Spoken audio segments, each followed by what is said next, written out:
Hai, assalamualaikum Bunda Besti.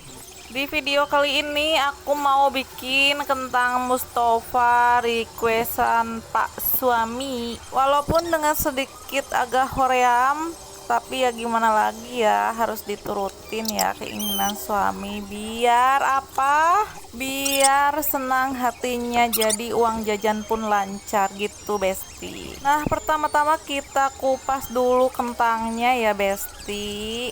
Untuk kentangnya sendiri aku pakai kentang dieng.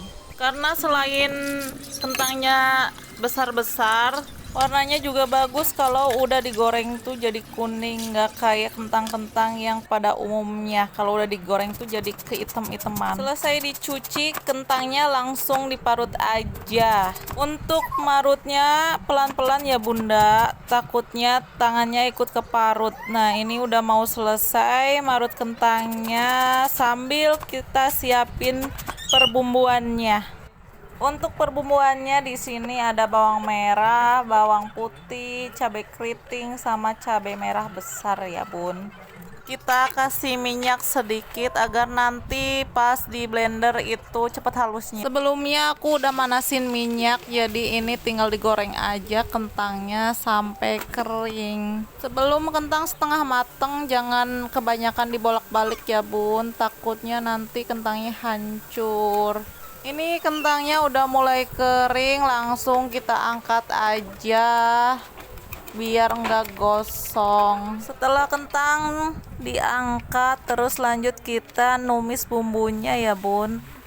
Lanjut setelah mateng bumbunya, kita masukin kentangnya yang tadi udah digoreng dan jangan lupa di gosreng-gosreng biar bumbunya tercampur merata. Nah, ini penampakannya kalau udah jadi Bun. Kita langsung masukin ke toples aja biar kentangnya awet crunchy-nya.